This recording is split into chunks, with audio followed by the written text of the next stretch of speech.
Erdogan کا مغرب کے آگے سر جھکانے سے انکار۔ ترکی یورپی ممالک میں ابھرتے ہوئے اسلام پسند ملک کے طور پر سامنے آ رہا ہے، جہاں اسلام پسندی کو دوبارہ بیدار کرنے میں اہم کردار ترک صدر رجب طیب اردگان نے ادا کیا۔ خلافت عثمانیہ کے مرکز ترکی میں سقوط خلافت کے بعد طویل عرصے تک سیکولرزم کا راج رہا، لیکن آج کا ترکی اس صورتحال سے بہت مختلف ہے۔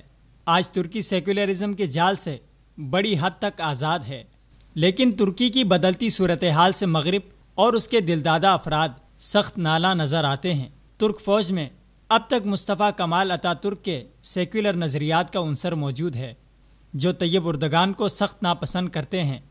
ترکی میں ابھرتا ہوا اسلامی تصور اور مذہبی رجحان انہیں ایک آنکھ نہیں بھاتا، اس لیے اہل مغرب کے اشاروں پر ترک فوج کے اندر موجود ایک گروہ حکومت کے خلاف بغاوت کی کوشش بھی کر چکا ہے، جسے اردگان حکومت اور ترک عوام نے بری طرح ناکام بناتے ہوئے اپنے مضبوط اعصاب اور اولوالعزم ہونے کا ثبوت دیا اور مغربی پروپیگنڈے کے آگے سر جھکانے سے انکار کر دیا۔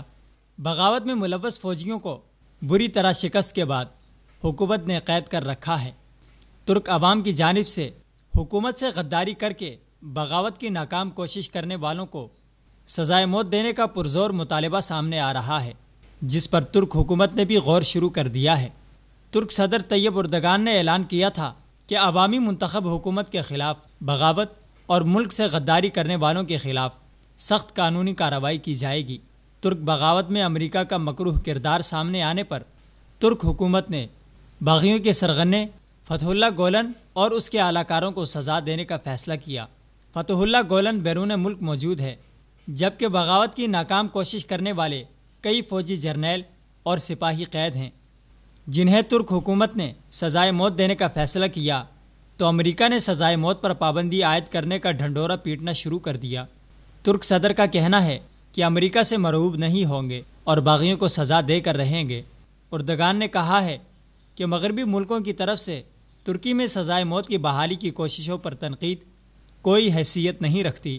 وہ جلد ہی ترک پارلیمنٹ میں سزائے موت بحال کرنے کے لیے بحث شروع کروائیں گے۔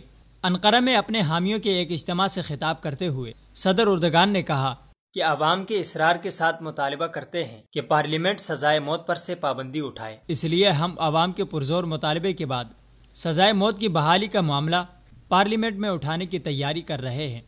ان کا کہنا تھا کہ 15 جولائی 2016 کو حکومت کا تختہ الٹنے کی سازش کے بعد عوام کی طرف سے باغیوں کو سزائے موت دینے کا مطالبہ زور پکڑ گیا ہے۔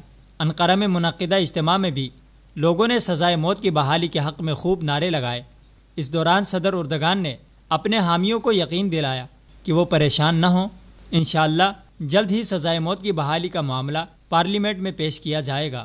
اردگان کا کہنا تھا کہ مجھے یقین ہے کہ پارلیمنٹ حکومت کی درخواست پر سزائے موت بحال کرے گی۔ جب پارلیمنٹ نے فیصلہ دے دیا تو حکومت اس پر عمل درآمد کرنے میں کسی قسم کی تاخیر نہیں کرے گی۔ طیب اردگان اور ترک عوام کے اس عزم سے مغرب کے ایوانوں میں سخت بے چینی پائی جاتی ہے، مگر ترک حکومت اور عوام اپنی منتخب آئینی حکومت کا دھڑن تختہ کرنے والوں سے سختی سے نمٹنے کے لیے پرعزم ہیں۔